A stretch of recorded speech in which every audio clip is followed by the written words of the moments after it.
Hello, I'm Vivian. I'm a curator at the Vitra Design Museum, and I am sitting in our gallery space today. I'm going to be talking to the people who we did this amazing exhibition with here, or just one of them, Thélonious, and we're just going to call him in now.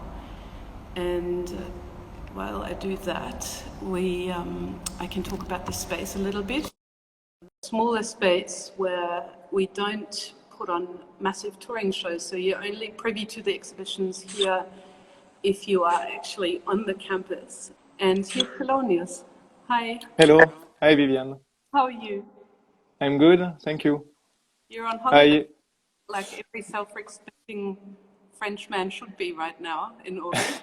absolutely like I'm in the center of France, in Corrèze, nearby a very beautiful lake called the Lake of Vassivière, and yes, like every French people, I'm in holidays, Yeah. indeed.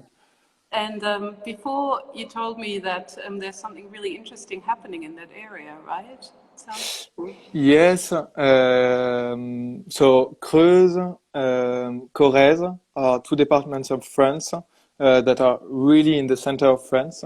And for that reason, they are quite isolated and very cheap.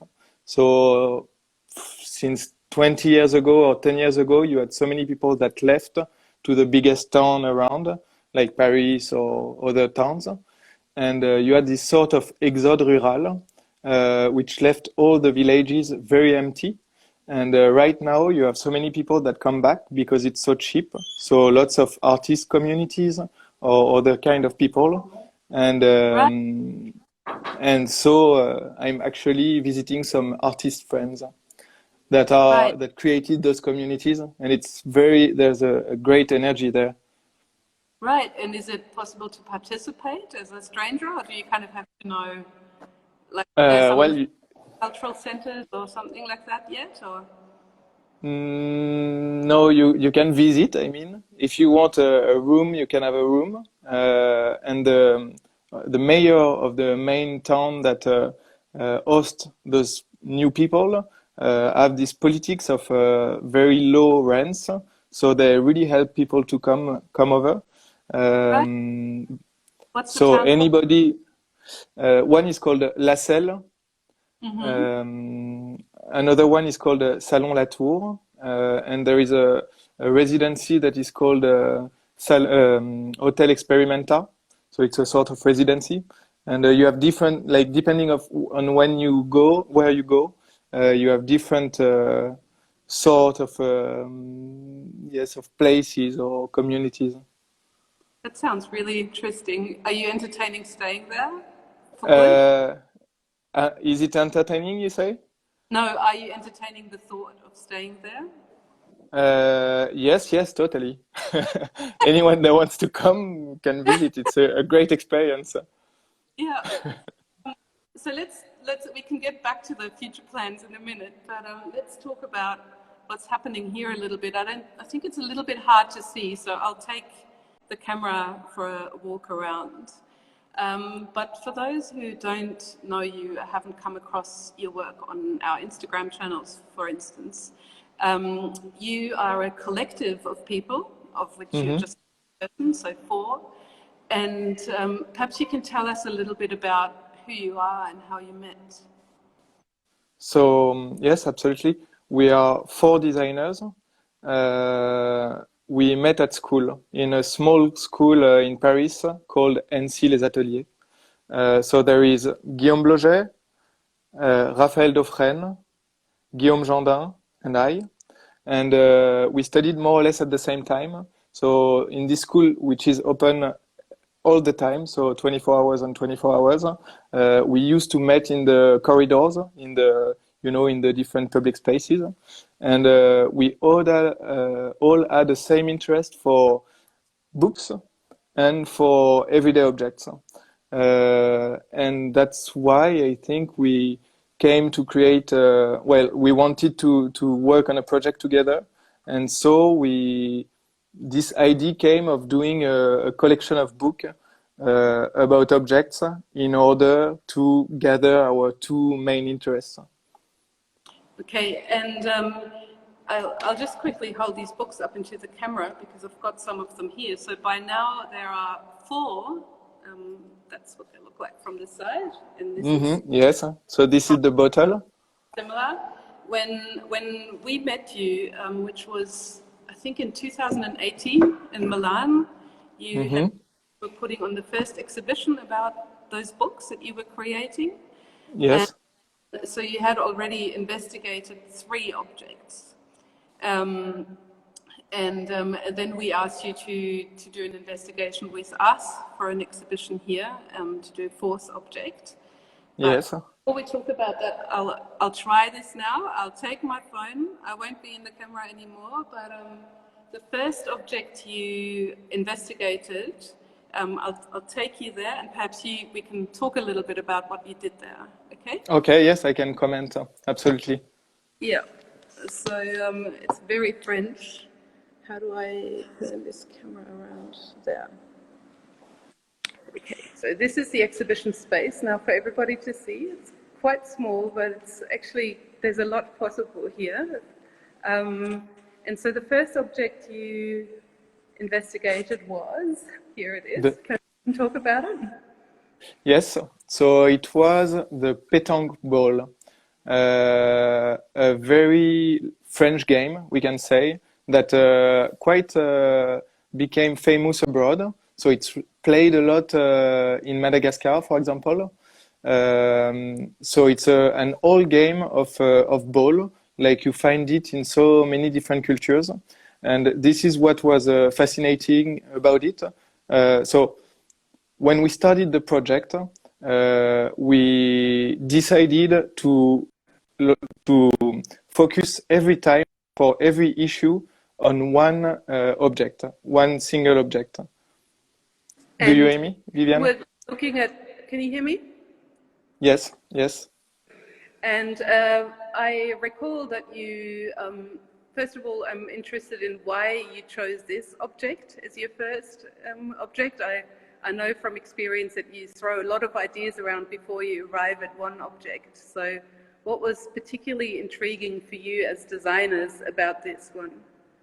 I guess it is because certainly during our meeting to define the project, we played pétanque a lot, and it became a sort of evidence that this was the object we had to study. Also because it's a very simple sphere that you hold in your hand, and there is something very fascinating to it. It's like you don't know, in fact, how it's made, because you don't see any welding, you don't see any trace from a human's hand or from manufacturing. So it's very mysterious.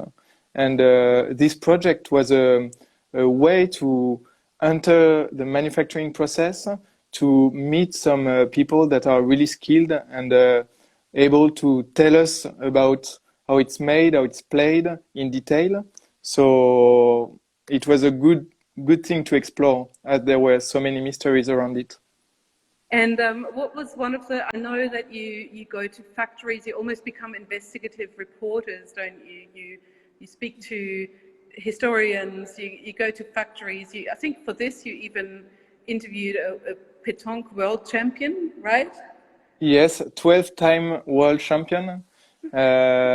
It's very, his approach of playing pétanque is very like he's like a Japanese master. He's so sensitive about it. Sorry, these are the steps, because you said that you can't see how it is made. So the pétanque balls today are made just like this. I'll just go along the kind of... Yes, so it is made out of a steel bar that is stamped 3 times to obtain half a sphere. Those 2 half spheres are welded together, then polished, and then they can be engraved in order to have a personalization. Okay. So what were some of the kind of, what kind of people make pétanque balls? Who did you meet there? What was where is it made, and what were the sort of interesting discoveries there? So the main manufacturer is in France at least, is Obut. And they are based near Saint-Étienne, where you had a very important steel manufacturing history since the 18th. And it was where were made the weapon back in the days. The rifles, the bullets, etc. When it was still like a very traditional manufacturing. And in fact, there are some relation between the way Petung Ball is made today and the way they used to make bullets. And the two founders of Obut, of the process that Obut is taking advantage of nowadays, has been discovered by some people that used to work in the armory factory. Right, that's really interesting. So are these the kind of discoveries that really make it worth your while to do these projects, to sort of really understand the relations between objects that you didn't know previously? Like that this is part of a weapons or the similar processes to making projectiles? Yes, you understand that objects are very complex, and there are so many aspects that are unexpected or unknown, and it's for designers like us, which are very interested in the way things are made or in the stories behind the objects. It's very interesting. Okay, so let's move on to the next object, which is here. So we're moving from France to Portugal, and the book for the Petung Ball was actually sold out, so I couldn't show it. But here in the exhibition, we also have the beautiful books that you made. And what's most amazing is that you actually start doing these sorts of typologies of the objects as well, dating them and really starting to investigate how they're being made and what their shapes are. So how did you arrive at the idea of working or looking at the wine cork? It's actually, although it's made not in France, it's quite a French object again. Hey. So from the Petung Ball, we had to make a choice for the second object, and the Petung Ball was already telling us about the kind of object we were interested in, which are sustainable and long-lasting objects, which have a sort of historical implantation in a place, and that are also not often analyzed. So the Petung Ball has not really been seen by people. It has not been looked at in detail. And so we started to look for this kind of object, and the cork stopper appeared to be one of those. So you open your wine bottle, you put the cork stopper on the table, but you never really look at it. You never really try to find out where it comes from. And actually, when you start to think about it, it's incredible because it comes from the bark of a tree. And so from there, we just went, we initiated the project, and the more we were going in, the most interested it was. So if you want another anecdote, a bit like some about the Petung Ball, one thing that we learned about the cork stopper, which has a very redundant shape. So the shape is not so interesting to look at, even if there is some variation through history and depending on the kind of bottle you have. But the most interesting is actually the quality. So the cork industry has more or less 20 different qualities of cork, from agglomerated cork to pure cork. And in the pure cork, the solid cork, let's say, you have 5 different qualities because you can select it with so many precision. And those kind of things are really interesting because now when you open a wine bottle, you actually appreciate the quality of the cork stopper, and you can feel if it's going to be a good wine or not. And this is interesting. Right, and just sort of going back a little bit, you launched the the issue for the Petung Ball in Paris, and then the one for the cork stopper, I think, in Milan. And what was, I mean, this is a project that I suppose we found it really fascinating that some, you know, quite young designers get together and do projects like that just of their own bat without any finance. And I know that it's been, you used a bit of crowdfunding, I think, to get it off the ground. But what was Yes. the reception like?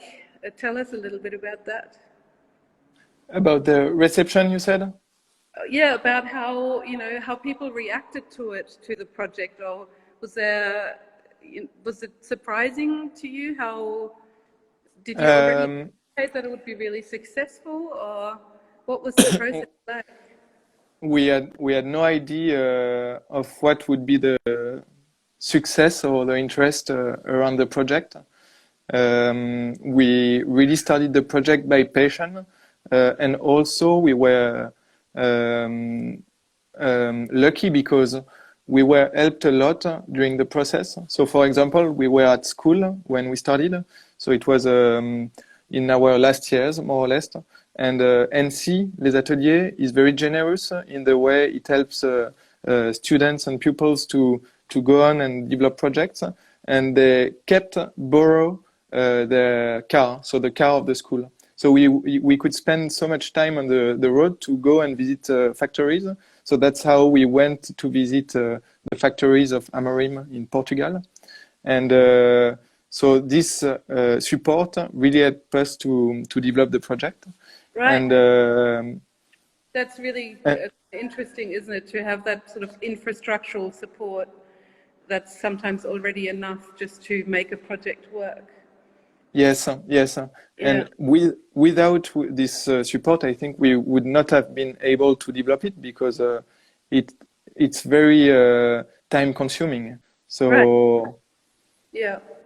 I have to sit down again, I think, because I'm a little bit worried that my phone might be flat in a second. So we'll just quickly have a look at the wine bottles, which was your next project, So next magazine. So I'll flick through it while you. So that was the sort of natural step, I suppose. But that was a really tricky research process, wasn't it? the wine bottle. Yeah. Because you had to sort of trace back through a lot of history. Yes, but we were also very lucky. So one good thing about this project is you make crazy encounters or unexpected encounters. And so one person in the team, Raphaël Dauphren, is very good at aiming and looking and finding the right people to interview or to give us knowledge in our process. And he found this wine bottle collector, who is Belgium. He's called Thierry de Peter. And Thierry de Peter had an incredible bottle collection, which he allowed us to photograph. So from there, half of the work is done. Well, a bit less than half of the work, but you already have the material to study and to work with. So in fact, the wine bottle wasn't so tricky. Then we visited this factory in Albi, which is from Veralia, a very important wine bottle manufacturer. And they opened their door, and we could visit it. So it was very natural. Yeah. Let's move on to the study that we did together. Because at that point we met you, and you had an exhibition with the objects that we just showed, and so we were interested in supporting you for your next project and doing an exhibition together, and we ended up doing that, and it was a fascinating process. I was lucky enough to look into it with you. So first of all, you asked us to bring this tree into the gallery, which was Yes. Let's talk about the object first. So you investigated the wooden crate and the wooden vegetable crate, and So just here. yes. And then, so why did you investigate this project, and what's got the tree got to do with it?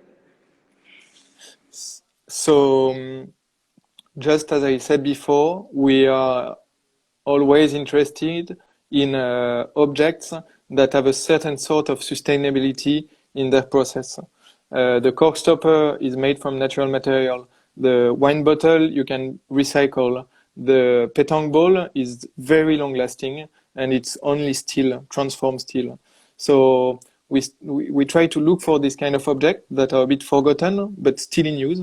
And the wooden crate appeared to be one of them. It's very popular in France, but it is also used in other countries, mostly in Southern Europe, from Spain to Italy to Greece. And its function is very simple. It is used to transport fruits and vegetables, sometimes fish, but not always. And the way it is made is very simple. It's just it comes out of the poplar tree. So it's always the same essence of wood, which is this tree. And that's tree here, right? So exactly.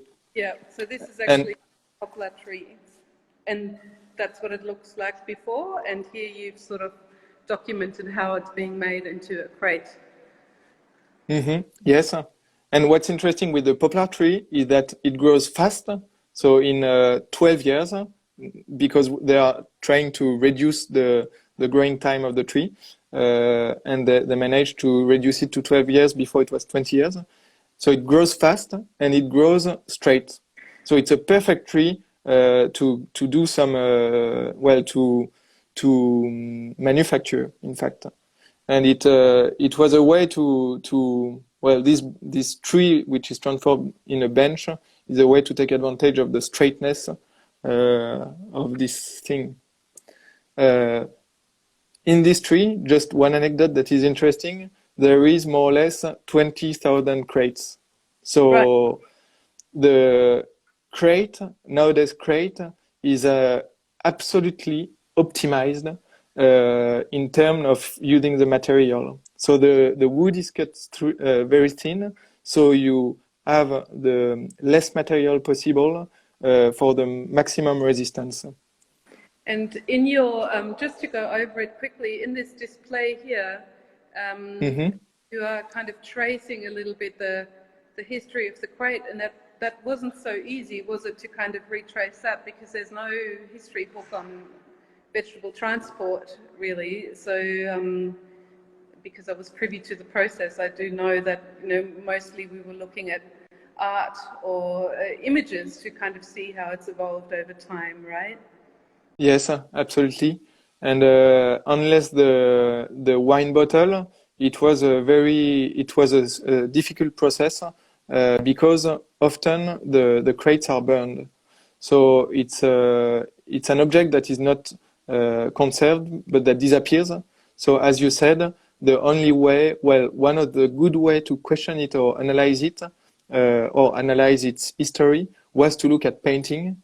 So you founded all those Flemish painting that shows that before the crate was the basket, and and indeed the crate appeared more recently when we needed the fruits to be transported on longer distances. So more or less when the train was invented, we needed an object to transport the fruit. And this is when the crates appeared. So in the first time, it was a strong crate that was reusable, that you could reuse. And because, it's always more complex to send back the crate, we happened to create, the manufacturing, the people that manufacture the crate went on manufacturing a crate that you can throw away, and that is only for unique one use crate.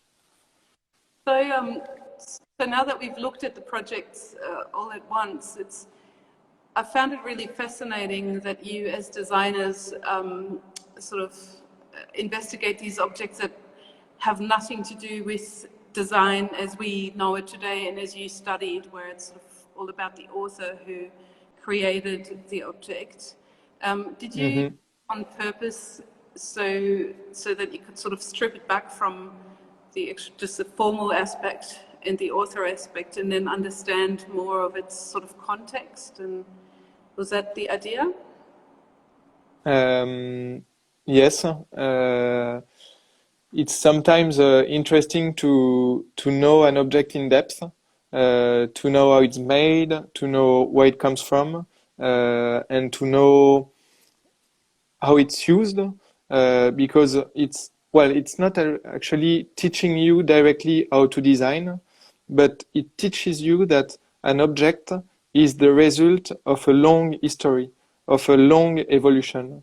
And maybe it makes us as designer a little bit more modest or humble in the creative process, because you're not going to invent something, but you only a small improvement to the thing that already existed.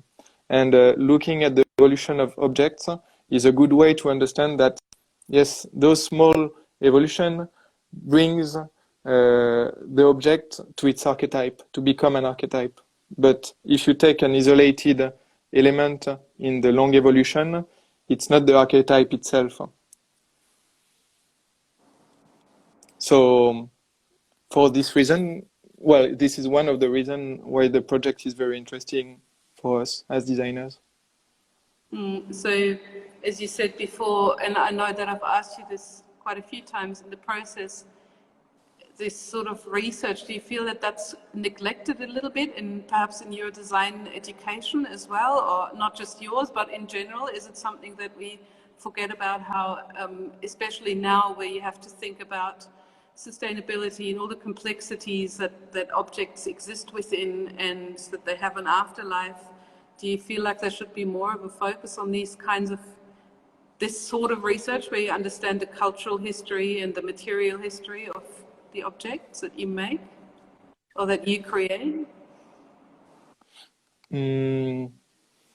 I think it's as designers, we're supposed to be object specialists. So it's very important to be aware of the history of objects, or the cultural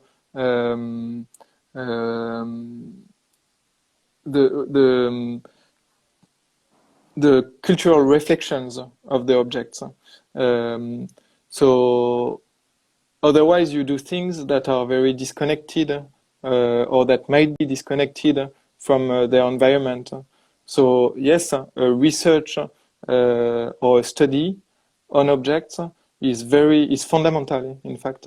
And I think it's not the only way to do it. We do it in a very we try to be as objective as possible, to be able to share what we discover.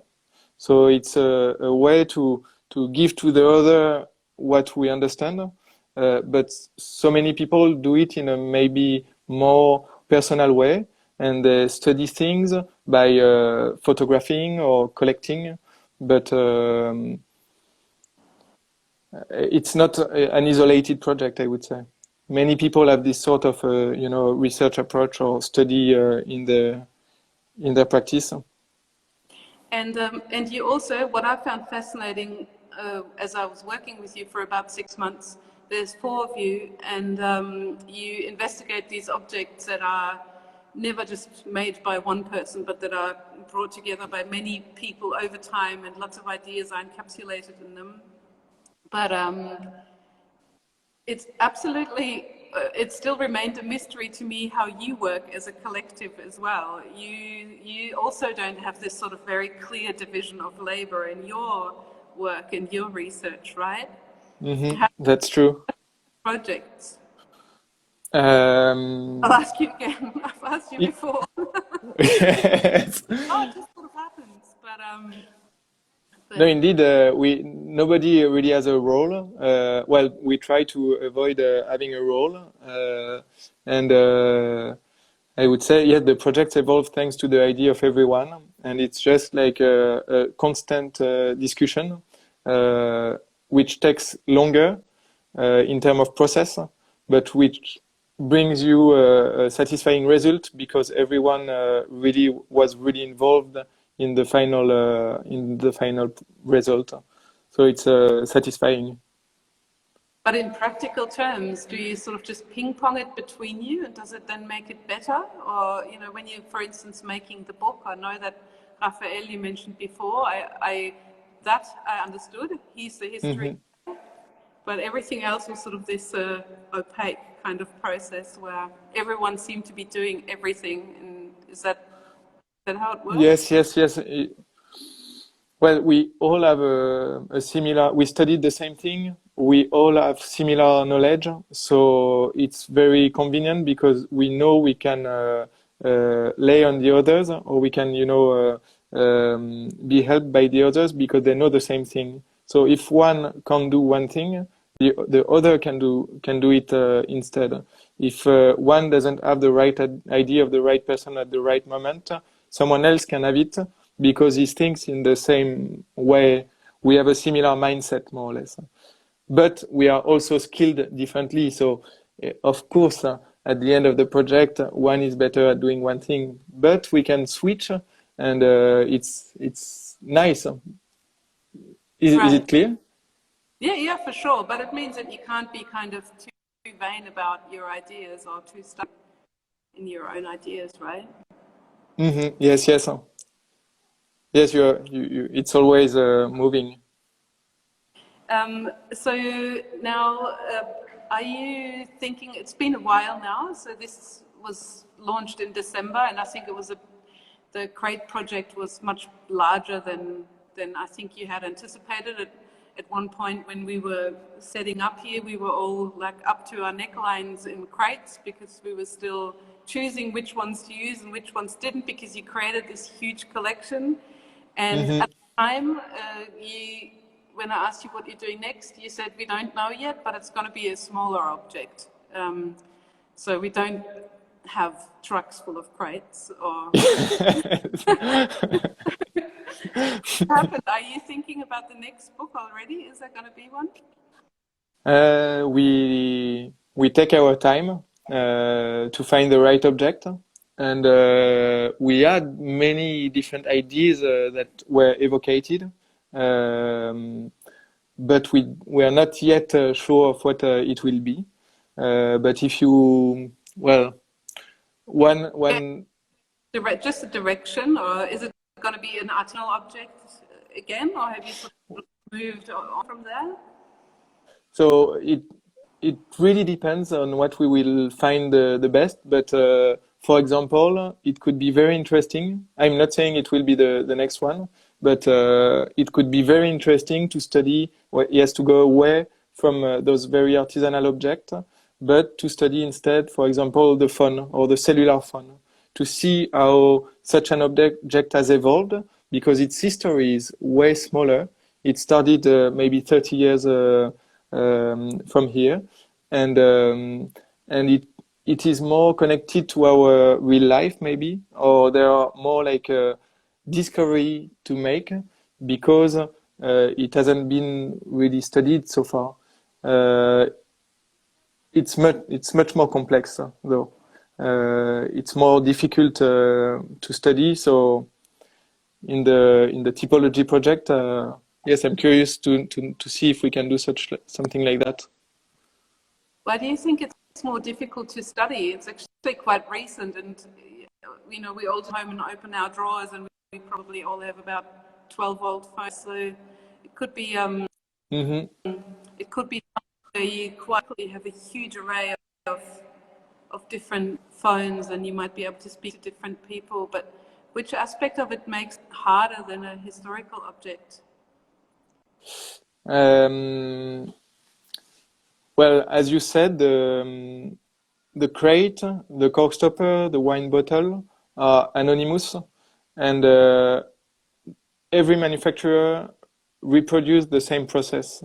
So if you go in a factory, it doesn't matter where, it will always be more or less the same thing. While in the phone, maybe I'm wrong, I don't know this industry well enough, but it seems that every manufacturer has its own secret, has its own way of doing. It's very like parcelized. So you have some subcontractor, subcontractor that produce one piece. So to have a global image, a global understanding of the final object, you need to go see so many different factories, meet so many different people, while the crate is all produced in the same factory. So it's very convenient, in fact, to study it. So I guess it's possible, but it's yes, just more energy and more complex. It sounds really exciting, and I'd love to encourage you to do it. And I suppose, I mean, there's sort of these research projects, they really seem to be gaining some traction, both educational and also, I mean, I'm sure you're aware of the timber industry research project that former Phantasma did, and I Yes. would really love to see much more of that kind of research. So it would be really lovely to see you investigate it. Yes, well, if the Vitra Design Museum is empty next year, we're totally ready for another project. I have to talk further. The mobile phone. I suppose we do a whole museum for it. It sounds like a massive project. Yes. Well, anyway, I'll wrap it up. It was Yes. lovely speaking with you. Thank you very much, Viviane, for this time Okay. and this chat. Talk soon. Okay. Bye-bye.